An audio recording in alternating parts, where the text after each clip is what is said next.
किती वर्ष झाले आपल्याला भेटून?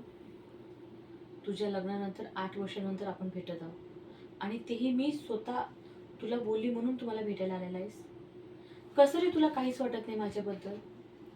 लग्नाच्या वेळेस तू तसाच पळून गेलेला होता, कारण की तुझ्यावर जबाबदारी घरच्यांची होती ना. मग प्रेम कशाला केलं माझ्यावर? आणि केलंच प्रेम तर ते निभवायचं असतं ना. असं अर्ध्या वाटेत सोडून गेलेला आहेस मला. तरीही मी तुला कधी या गोष्टीबद्दल बोलले नाही आणि नेहमी तुला माफ करत आले. पण आताही सुद्धा तू असंच वागतो माझ्यासोबत. दाखवतो मला की तुझं खूप प्रेम आहे, मी तुझ्या लाईफमध्ये खूप इम्पॉर्टंट आहे. कुठं आहे? तुझ्या मनात आहे, तुझ्या जगात आहे, मला नाही दिसत. कुठंच दिसत नाही मी. एकदा तर सांग मला की बाई, तू माझ्या लाईफमध्ये कुठंच नाहीस. का मला आशेवर ठेवतो सारखा सारखा? कॉल केला की बिझी आहे, 2 मिनिटात कॉल करते, घरी आहे, बाहेर आहे. माझ्या वेळेस तुझ्या वेळ तू माझ्या वेळेस तुझ्याकडे वेळ नसतो का? का असं वागतो नेहमी? बस, मी आता नाही सहन करणार. खूप झालं आता.